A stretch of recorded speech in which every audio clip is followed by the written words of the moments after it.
నమస్తే, welcome to prime 9.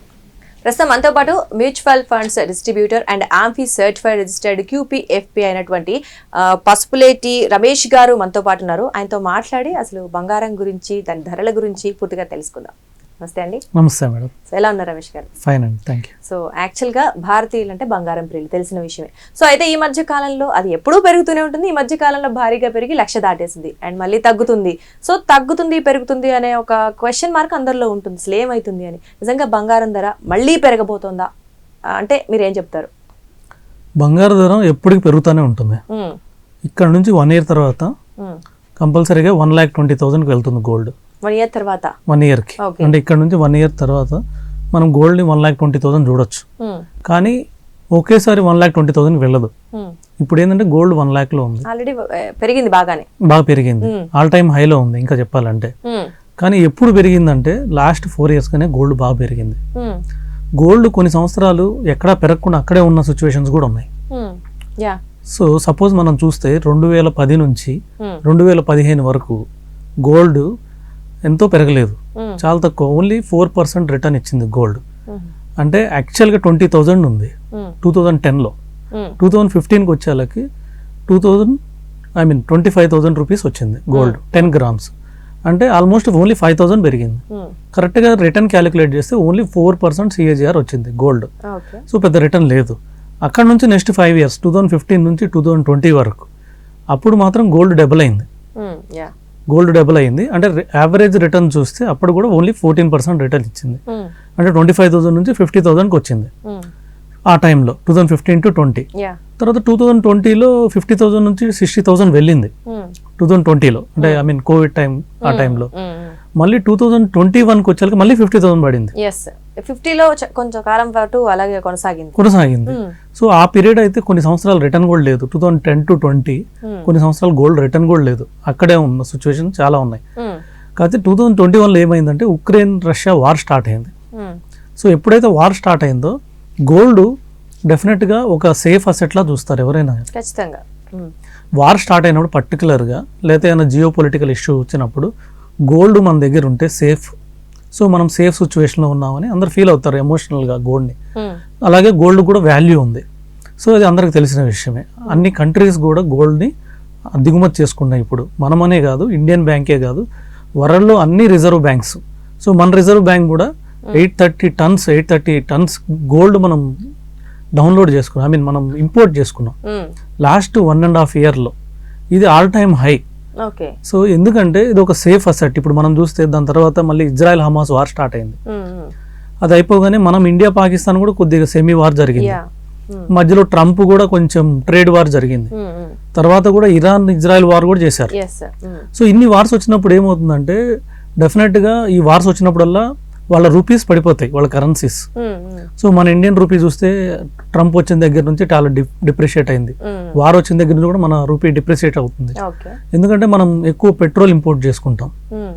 So import చేసుకున్నప్పుడు ఏమవుతుందంటే మనం పెట్రోలే కాదు గోల్డ్ కూడా ఎక్కువ ఇంపోర్ట్ చేసుకుంటాం. అప్పుడు మనం డాలర్స్ రూపంలో పే చేయాలి. అప్పుడు మనకేమవుతుందంటే మన రూపీ వీక్ అవుతుంది. సో అందుకని డెఫినెట్గా గోల్డ్ మన దగ్గర ఉంటే మన రూపీ వీక్ కాదు. నార్మల్గా గోల్డ్ రిజర్వ్స్ ఉంటేనే. ఇప్పుడు US ఎందుకు డాలర్ స్ట్రాంగ్ గా ఉందంటే వాళ్ళ గోల్డ్ రిజర్వ్స్ ఎక్కువ ఉన్నాయి. సో మనకు తక్కువ ఉన్నాయి కాబట్టి మన రూపీ వీక్ అవుతుంది. ఇంకా కొన్ని దేశాలకి అసలు లేవు కాబట్టి ఇంకా అవి చాలా వీక్ అవుతున్నాయి రూపీస్, వాళ్ళ కరెన్సీస్. సో అందుకని రిజర్వ్ బ్యాంక్స్ కూడా అన్ని ఇంపోర్ట్ చేసుకోవడం వల్ల గోల్డ్ రేటు బాగా పెరుగుతూ వెళ్ళిపోయింది. ఇంకొకటి అండి, మీరు గోల్డ్ మన దగ్గర రిజర్వ్ ఎక్కువగా లేదు అంటున్నారు. బట్ అంటే ఓకే, మనం ప్రభుత్వం దగ్గర లేదేమో కానీ స్టిల్ మొన్న లెక్కల ప్రకారం, రీసెంట్ లెక్కల ప్రకారం చూసుకుంటే మన భారతీయ మహిళల దగ్గర చాలా దేశాల కన్నా ఎక్కువ గోల్డ్ ఉంది. మరి అది కౌంట్లెస్ అంటారా? అది కౌంట్లెస్, అన్అకౌంటెడ్, అది ఉపయోగం లేదు. యాక్చువల్లీ ఏంటంటే రిజర్వ్ బ్యాంక్ దగ్గర ఎంత రిజర్వ్ ఉందో దాని ప్రకారమే మన రూపీ మారుతూ ఉంటుంది. సో అన్అకౌంటెడ్ లెక్కలోకి రాదు యాక్చువల్లీ. ఇప్పుడు మరి ఇప్పుడు 1,00,000లో ఉంది. సో ఇలా ఎంతవరకు 1 year వరకు 1,00,000 మీదనే ఉంటుందా? ఇంకా హెచ్చు తగ్గులు ఏమైనా ఉన్నాయి? ఇంకా తగ్గే అవకాశం ఉంది. గోల్డ్ తగ్గితే ఎంత తగ్గొచ్చు ఇప్పుడు? ఎందుకంటే ఇప్పుడు వార్స్ ఏం లేవు కదా, కొంచెం సద్దుమణిగింది. సో ఎప్పుడు పెరిగింది గోల్డ్? ఎప్పుడైతే లాస్ట్ ఇయర్ మనకి ట్రంప్ వచ్చిన దగ్గర నుంచి పెరిగింది గోల్డ్. సో ట్రంప్ వచ్చిన తర్వాత ఆల్మోస్ట్ 85,000 నుంచి 1 lakh వచ్చేసింది. ఎందుకంటే ట్రంప్ కొద్దిగా ట్రేడ్ వార్ చేశాడు కాబట్టి. ఇప్పుడు ట్రంప్ టారిఫ్ అయిపోయింది. సో ఆల్మోస్ట్ అంత సెటిల్ అయిపోయింది. రేపు July 9th ఫైనల్ మన ఇండియాతో ఫైనల్ సెటిల్మెంట్ ఉంది. అది కూడా క్లియర్ అయిన తర్వాత గోల్డ్ కొద్ది దిగి వచ్చే అవకాశం ఉంది. వస్తే ఎంత రావచ్చు అంటారు? 90,000 రావచ్చు గోల్డ్. 90 వరకు వస్తుంది. అండ్ ఇంకొకటి మన ఇండియాలో పెళ్లి సీజన్ స్టార్ట్ అయిపోతుంది. ఇప్పుడు ఆషాఢ మాసం నడుస్తుంది, నెక్స్ట్ శ్రావణ మాసం, ఆ తర్వాత ఇంకా అన్ని పెళ్లిళ్ళు ఉంటాయి కదా. సో మరి ఆ సందర్భంలో కూడా పెరిగే అవకాశం ఉంటుంది. యాక్చువల్గా ఇది ఏంటంటే గోల్డ్ ఏంటంటే ఓన్లీ రీజనల్ అసెట్ కాదు, ఇది global asset. Gold 24 hours trade అవుతూ ఉంటుంది మార్కెట్లో. సో ఓన్లీ ఇక్కడ పరిస్థితిని బట్టి చెప్పలేము. ఇదంతా గోల్డ్ డిమాండ్ ఉండాలి, వరల్డ్ డిమాండ్ ఉండాలి. ఈ వార్స్ లేకపోతే మాత్రం, లేకపోతే జియో పొలిటికల్ టెన్షన్స్ కానివ్వండి, ఇష్యూస్ కానివ్వండి, ఇలాంటి ఏం లేకపోతే మాత్రం గోల్డ్కి అంత డిమాండ్ ఉండదు. సో ఇలాంటి ప్రాబ్లమ్స్ ఉన్నప్పుడే అన్ని రిజర్వ్ బ్యాంక్స్ గోల్డ్ కొంటాయి. సో అందుకని చెప్పేసి డెఫినెట్ గా తగ్గే అవకాశం ఉంది. ప్రెసెంట్ ఇప్పుడేం లేవు. సో మనకి 9th తర్వాత ఏదైతే మీటింగ్ అయిపోతుందో దాని తర్వాత ఒక క్లారిటీ వచ్చే అవకాశం ఉంది. డెఫినెట్ గా మళ్ళీ 90,000 వెళ్ళొచ్చు, 90,000 దిగితే 85,000 కూడా వెళ్ళొచ్చు గోల్డ్. అంతకన్నా తగ్గదు. మేబీ 85,000 వస్తే చాలా మంచి ప్రైస్ కొనేయచ్చు అంటారు. డెఫినెట్ గా చాలా మంచి ప్రైస్ కొనేయచ్చు. ఫ్యూచర్ లో మళ్ళీ 1,20,000 పోతుంది, 1 year తర్వాత 1,20,000 పోతుంది, ఖచ్చితంగా వెళ్తుంది. కానీ ఒకేసారి వెళ్ళదు, డెఫినెట్ గా మళ్ళీ 90,000. సార్ మనం చూస్తూనే ఉన్నాం కదా, అది వన్స్ పెరుగుతుంది. అయితే ఇంకొకటి అండి, మనం 10 నుంచి 50కి రావడానికి టైం తీసుకుంది. అలాగే 50లో చాలా కాలం పాటు ఆగింది, ఈవెన్ కోవిడ్ సిచ్యువేషన్స్ లో కూడా. బట్ 50 నుంచి 70కి తొందరగా వెళ్ళింది అనుకుంటే 70 to 1 lakh వెళ్ళడానికి ఇంకా తక్కువ టైం పట్టింది. ఎందుకు అంత సడన్ గా అంత అలా వెళ్ళిపోవడానికి రీజన్? సింపుల్. 2021లో మనకి ఎప్పుడైతే ఉక్రెయిన్ రష్యా వార్ స్టార్ట్ అయిందో మెయిన్ గోల్డ్ అప్పుడు అందరూ ఇంతకుముందు RBI కూడా యాక్చువల్లీ గోల్డ్ ఇంపోర్ట్ చేయకూడదని చాలా కండిషన్స్ పెట్టేది. ట్యాక్సెస్ ఉండేవి, ఆల్మోస్ట్ 18% ట్యాక్స్ ఉండేది. GST ఇంపోర్ట్ డ్యూటీస్ 18% ఉండేది. అక్కడ నుంచి 5% తగ్గించారు మన రిజర్వ్ బ్యాంక్. ఎందుకు తగ్గించారంటే ఇంపోర్ట్ చేసుకోవాలనేసి. సో దానివల్ల ఎటువంటి ప్రాబ్లం లేదు ప్రజెంట్కి. సో గోల్డ్కి ఇంకా ఇంపోర్ట్ డ్యూటీ ఓన్లీ 5% ఉంది కాబట్టి ఫ్యూచర్లో కూడా ఇంకా ఎక్కువ ఇంపోర్ట్ అయ్యే అవకాశం ఉంది, ఎక్కువ ప్రైస్ వెళ్ళే అవకాశం ఉంది, డిమాండ్.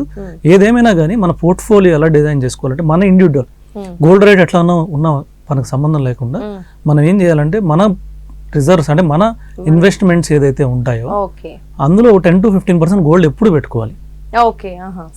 అది గోల్డ్ ఫిజికల్ గోల్డ్ లో పెడతారా, లేకపోతే డిజిటల్ గోల్డ్, పేపర్ గోల్డ్ ఉంది. సో మనం డిమాట్ లో కొనుక్కోవచ్చు. ETFs అంటారు, గోల్డ్ ETFs. సో గోల్డ్ బీస్ అని ఇవన్నీ దొరుకుతాయి. సో ఇవి కొనుక్కుంటారా అందరి, కానీ కంపల్సరీగా మన పోర్ట్ఫోలియోలో 10 to 15% గోల్డ్ ఉండాలి. ఎందుకంటే లాస్ట్ 30 years గా 12% రిటర్న్ ఇచ్చింది, లాస్ట్ 5 years గా చూస్తే 17% గోల్డ్ రిటర్న్ ఇచ్చింది, నెట్ రిటర్న్. అసలు గోల్డ్ వల్ల లాస్ అనేది ఎప్పుడు ఉండదు. 12 to 15% రిటర్న్ ఇచ్చే ఇన్వెస్ట్మెంట్స్ లో గోల్డ్ ఉంటుంది, రియల్ ఎస్టేట్ ఉంటుంది, అలాగే ఈక్విటీ మార్కెట్ ఉంటుంది. సో ఒక 15% మాత్రం మన పోర్ట్ఫోలియోలో కంపల్సరీ పెట్టుకోవాలి. ఓకే అండి, రైస్ అండి, థ్యాంక్ యూ సో మచ్. అంటే గోల్డ్ గురించి ఎప్పుడు ఒక కన్ఫ్యూజన్ ఉంటూ ఉంటుంది జనాలకి, మీరు చాలా చక్కగా వివరించారు. Thank you so much Ramesh గారు. వెల్కమ్. సో ఇదండి, అంటే సాధారణంగా భారతీయులు మనం ఎక్కువగా శ్రద్ధ చూపిస్తుంటాం. గోల్డ్ రేటు 1000 పెరిగినా 100 తగ్గినా అసలు దాని గురించి అంటే అందరం వెతుకుతూ ఉంటాము. సో అలా మన ఇండియన్ మార్కెట్లో అంత క్రేజ్ ఉంది ఖచ్చితంగా. అయితే సార్ చెప్పినట్లు త్వరలోనే కాస్త తగ్గొచ్చు అంటే ఏదో మళ్ళీ 50కి 60కి రాదు, 85,000 వరకు లేదా 90,000 అలా ఉండొచ్చు. సో అది ఒకవేళ ఆ రేటుకి వస్తే కూడా ఆయన బెటర్ మంచి రేటే అని చెప్తున్నారు కాబట్టి ఒకవేళ కొనాలనుకుంటే అప్పుడు కొనేయచ్చు. అండ్ ఇంకొకటి, మీరు ఒకవేళ ఫ్యూచర్ లో కొనాలి గోల్డ్ అని ఒక ప్లానింగ్ ఉన్నట్లయితే అది 1,20,000 వెళ్ళే ఛాన్స్ ఉంది కాబట్టి వీలైనంత తక్కువగా ఉన్నప్పుడు మీరు అమౌంట్ సర్దుబాటు చేసుకొని కొనుక్కోవడం అయితే మంచిది అని ఆయన అయితే రమేష్ గారు చెప్తున్నారు. సో ఆయన చెప్పినట్టుగా కాస్త ఫాలో అయిపోయి మీరు గోల్డ్ ప్లాన్స్ ఏమైనా ఉంటే వీలైనంత త్వరగానే కొనుక్కోవచ్చు అనమాట.